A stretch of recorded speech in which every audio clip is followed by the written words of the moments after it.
Getting our friends together isn't as easy as it used to be. We get it. Life comes at you fast. But trust us, your pals are desperate for a good hang. And when they hear you stock the party with drinks from Drizzly, they'll be banging down your door. Let Drizzly, the go-to app for drink delivery, take care of the supplies. All you need is an excuse. It doesn't even have to be a good one. It's your dog's birthday. The loquats are finally ripe. Whatever. With Drizzly, you can compare prices on a massive selection of beer, wine, and spirits and get them delivered straight to your door, which means you can entice the crew to leave their houses without ever leaving yours. Whatever the occasion, download the Drizzly app or go to drizzly.com. That's DRIZLY.com. Today. Must be 21 plus. Not available in all locations. Man, I wish they had Drizzly when I used to play D&D and Riffs. Maybe it's time for me to start again. Thanks, Drizzly. The podcast playground. Hooray! Hey! It's my song! Let's sing it! It's gonna be fucking awesome! Come on! It's gonna be fucking awesome! You know the words! It's gonna be fucking awesome! That's it! Sing! It's gonna be fucking awesome! Yeah!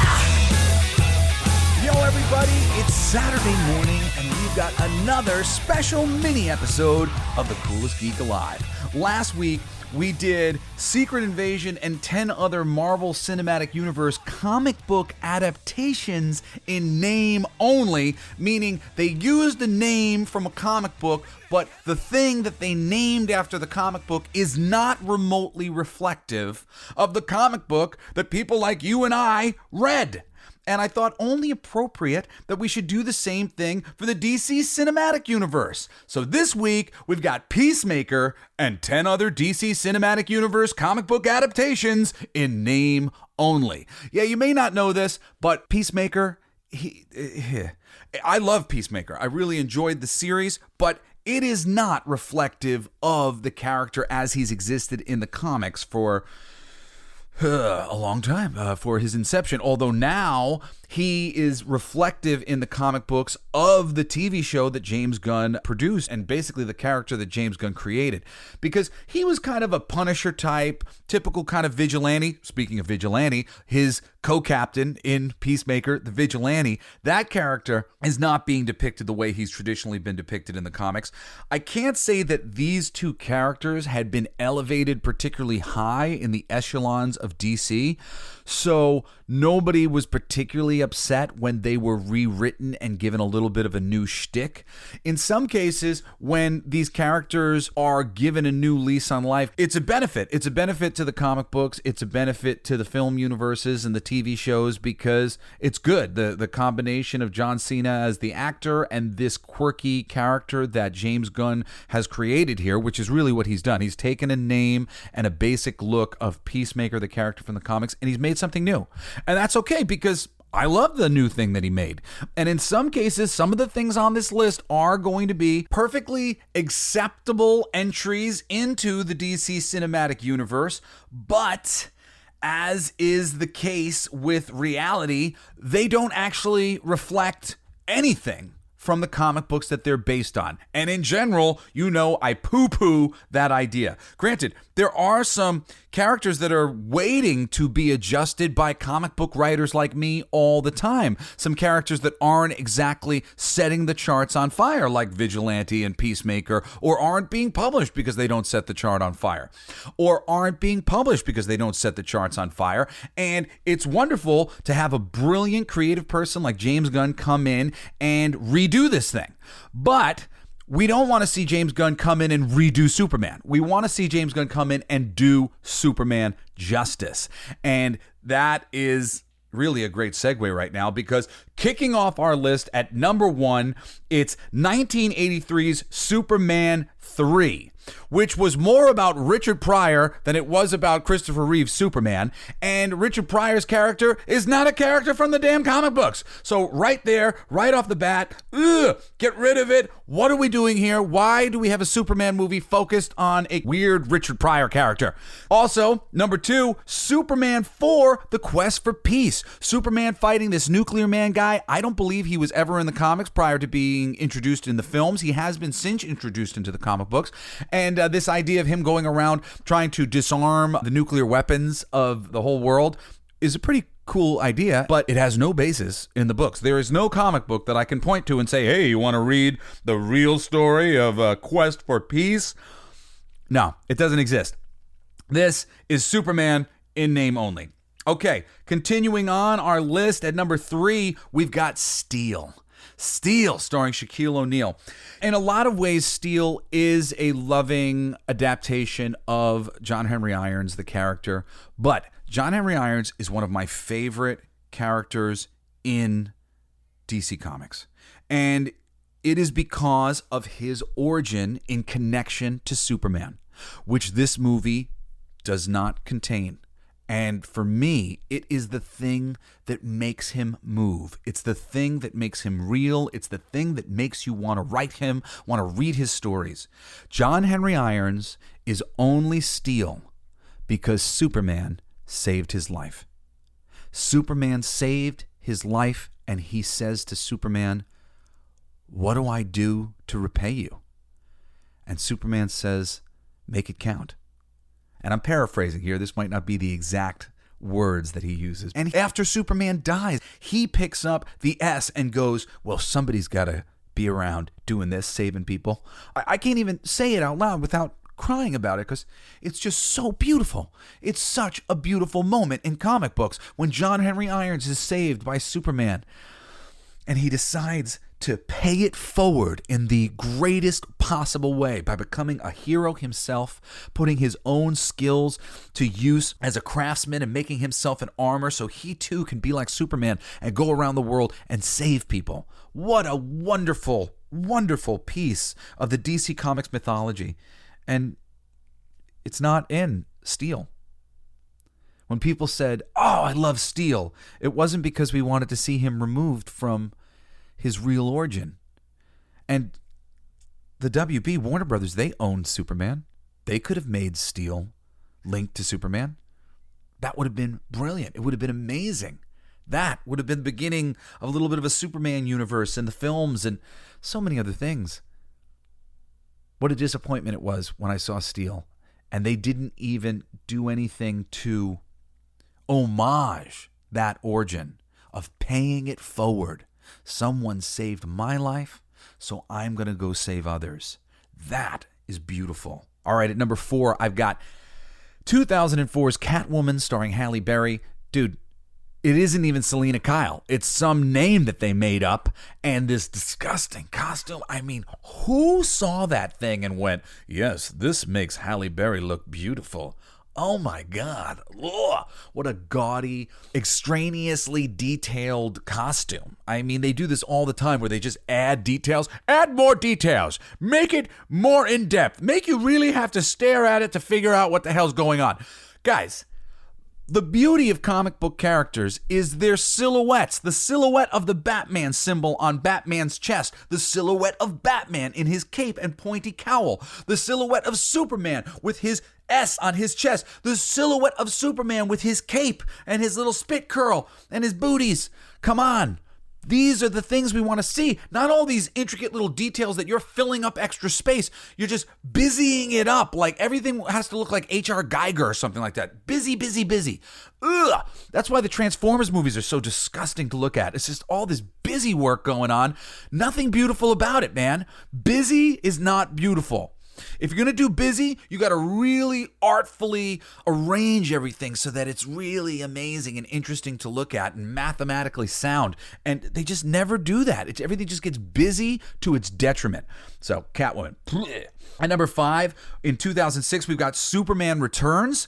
That story of Lois and the baby and all this stuff. Like, since then, we do have the story of John Kent. We've got Superman's son in the comics eventually. Perhaps you could even say it's inspired by this. But at the time that they made Superman Returns with Brandon Roth, where it was basically a send-up to the original Christopher Reeve series, he was supposed to be taking over for Christopher Reeves, and this was supposed to be all these years later. All of that story, that was just made up by Hollywood as a sequel to the Richard Donner, Christopher Reeve Superman series, which, as we know, was like completely off the rails as far as Superman is concerned. You know, the Superman 2 Richard Donner cut makes that movie a lot better. The original Superman is wonderful, but Superman 3 and Superman 4, so we're continuing that universe with all of those stupid ideas where we have Superman fighting other dudes. Boring. I just want to see Superman fight some cool things, right? You know, he's from space. Let's, send some things from space.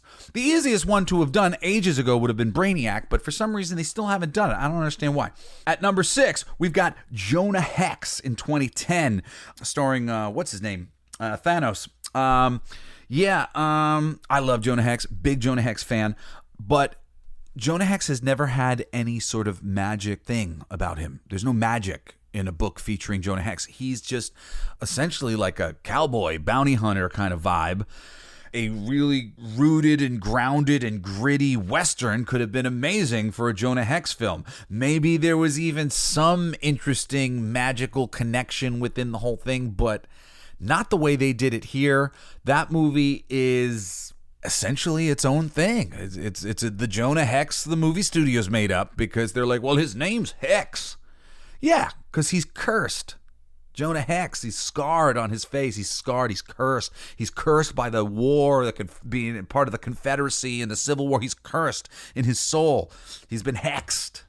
He's not because he's like Doctor Strange. And this is like the disgusting thing about when these Hollywood people come in. They literally like handed a name and they're like, Jonah Hex, hey. And then they go and they write a movie having not read anything awesome starring the character, having not come away going, oh man, I understand why this movie got greenlit in the first place. I understand why people like this character, want to see this brought to life on the big screen. Woohoo! Let's do it in a satisfying way. Not so much. All right, at number 7, we've got Man of Steel in 2013. Yo, I know that you guys are like, oh, sometimes Superman kills in the comics. Blah, blah. Oh my God. It's not even about that. It is about the depiction of Jonathan Kent, Clark Kent's dad, as some sort of crazy, scared, conspiracy theorist. I don't know what you want to call him, but he is negative. He is not optimistic. He is not an idealist. He is not somebody who believes in truth, justice, and the American way. He's somebody who believes that he's nervous about his government, and he's like, and dude, I'm nervous about the government, but that doesn't mean that Clark Kent's dad is. Superman is Superman because Clark Kent's parents are such good people. And they believe in the American dream. They believe in the idea of it. This isn't to say that the American government or whatever has always done right. I'm not somebody who thinks that we've always done right. I'm very disappointed in our actions all around the world. But the idealism of John Kent was passed on to Clark Kent. And Clark is an idealist who is always looking to find a better way in every circumstances, because he could just go around killing everybody. You've seen Homelander on The Boys. That guy is Superman if he had no morals, if he wasn't raised by John Kent, by Pa Kent.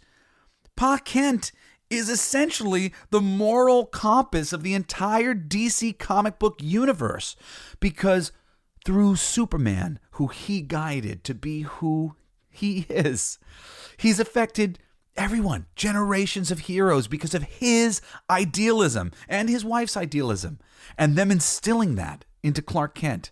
It's really the most egregious change on this entire list, because the DC comic book universe hinges upon a Superman who is a pure good idealist, and that hinges upon who he was raised by. I'm an idealist, and the idealists of the world need a Superman. We need a representation of what that looks like, and Superman is supposed to be it. All right, at number 8, we've got Batman vs. Superman, Dawn of Justice. Now, there are some things in this book that are taken straight out of the comic books, but it's all the context that's all off. Yes, Batman and Superman fight in a similar fashion in Batman The Dark Knight Returns, but Batman The Dark Knight Returns is a repudiation of modern society. It's the future where Superman has basically, his idealism has been corrupted and he's a tool of the establishment, and Batman has to kind of kick his ass to fix things because we're living in a dystopian future. not Batman's so freaking nervous about Superman because Superman's super powerful, and the first thing he does when he shows up on the main stage of things is basically break Zod's neck in his first movie. Dude, that would freak me out if I was Batman too. Lame, lame, lame, lame, lame. You've got a Doomsday in here that is this ugly cave troll thing. I don't know why they made him look like that. I don't know why they rushed to Superman fighting Doomsday so freaking quickly. You've got the beginning of the Justice League. That isn't really the beginning of the Justice League. This isn't how the freaking Justice League formed. Would have been much better to introduce all these characters individually first. But this whole movie is just so not what we ordered. Not what we ordered. And in particular, it contains the single most egregious Zack Snider Superman moment where Superman's hanging out in a bathtub with Lois Lane and he can hear someone being robbed or about to be killed. He's hearing something going on terribly and he ignores it so he can hang out and have sexy time with Lois Lane in the bathtub. Oh my goodness. Superman could have zipped out of that room, saved the day, and been back in 3 seconds and returned to the bathtub with Lois Lane and been back to what he was doing. No skin off his back. He could have went, whew, blew a little air off his shoulder like, heh, super, super easy for me. I'm Superman. Barely an inconvenience. I mean, God damn it. This whole Zack Snyder universe is just too freaking dark, man, and it all is not working because they never got Superman right. That's the biggest problem with it. Granted, they should have waited on the Suicide Squad. They should have introduced a lot of villains. They should have waited on the Justice League. They should have introduced a lot of individual characters. It was all very foolish the way they did it. The stupidity of the money people or the presidents and producers, whatever it was, for them to rush ahead to try to catch up to Marvel so they could be defeating them at short-sighted thinking always ruins everything. Okay, moving on. I'm just putting in a little bonus here because I have it within the terms of the years. In 2016, they did an animated movie of Batman the Killing Joke. This thing is, oh my God. Still, I'm talking about it, thinking about it. It makes my skin crawl. It's going to continue to make my skin crawl whenever I talk about it or think about it. I don't understand what these writers and producers penchant for making every story they make about Batman's dick. Like what is Batman doing with his dick? I wonder. Oh, look, here's a girl. Maybe he's thinking about that girl and his dick. Newsflash for you. Basically, 0 Batman stories are about what Batman's doing with his dick. 0. Batman's dick is not a part of the Batman character. He barely uses it. And yet, Hollywood always makes it about his dick. So in Batman the Killing Joke, the story where famously Batgirl gets shot by the Joker in the spine and she gets paralyzed. It's one of the most classic Alan Moore stories. It ultimately led to Batgirl being transformed into Oracle, being this amazing, handy, capable hacker who was supporting everybody eventually. As time grew on, she was like support for the Justice League. What a great character. What an empowering thing for the handicapped community. So amazing is the original Batman the Killing Joke. It's very dark, and the things that came from it story-wise are just beautiful, beautiful. It's drawn by Brian Bolland. I recommend reading the original to anybody. But this story, Batman is banging Batgirl. All right, this is disgusting on so many levels. She's a little kid, okay? And I mean, I'm sure they tried to depict her as 18 or whatever else. Batgirl has traditionally always had a relationship chemistry with Nightwing, with Robin. They're approximately the same age. Additionally, Batman is not Bruce Wayne. Bruce Wayne is the mask that Batman wears. Batman is Batman. And Batman's best friend, other than Alfred, is Commissioner Jim Gordon. But not after Batman's banging his daughter. He's, hey, come be my Batgirl and we could bang in our rubber costumes every now and then. Oh, throw up. I don't even know what to do. I need to throw up. I need to throw up so many times. Give me a bucket. Because, it's just disgusting. Batman the Killing Joke. You know what this story's missing? Batman having sex with a young girl. Batman should be having sex with one of his wards. You know how everybody was making jokes about how he's probably having sex with Robin? Let's make him have sex with his best friend's young and impressionable daughter. It is like, I don't even know how to say all of the ways that I hate it. I hate it. Get it off of my tongue. Moving on, because I can't even think about that one anymore. Number 9, Birds of Prey. Actually, I said that the other one was like the most egregious on the list. This could be, because it's just such a waste. 2020's Birds of Prey, the emancipation of one Harley Quinn. All right, first and foremost, Harley Quinn's got nothing to do with the Birds of Prey, period. Nothing to do with them.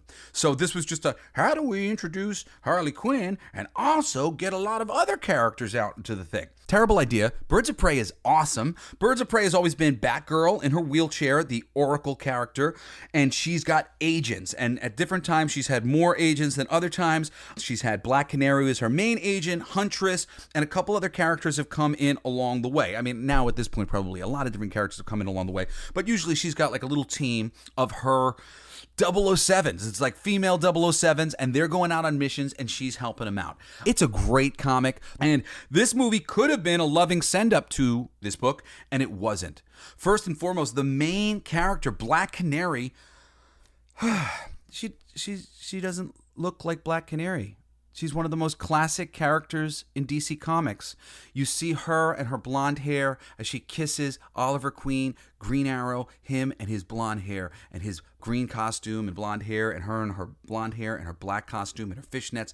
This is a visual that we've seen for ages. This character, these relationships, the relationship to the blonde with the redheaded Barbara Gordon as Oracle. First and foremost, the race swapping, changing of this character. There was no need to do that. None of this looks like the Thing. It is not recognizable as the Birds of Prey. Huntress doesn't exactly look like herself either. I was sort of confused by that casting. There was any number of cool, badass Italian people who they could have cast as Helena Bertinelli, the heir to the Bertinelli crime family. The biggest problem with the whole thing is Batgirl. Batgirl, she doesn't speak. She was trained by her surrogate father, David Kane, who is supposed to be basically one of the top 5 assassins, fighters, whatever, in the DC universe. And he never taught her to talk. And she's a mute, and she reads body language, and she reads energy. And because she reads body language and energy, she is a match for Batman. She is so good because she has trained with the best. They say when you lose a sense, your other senses amplify. Well, that's the situation with Batgirl, Cassandra Cain. She's one of my favorite characters.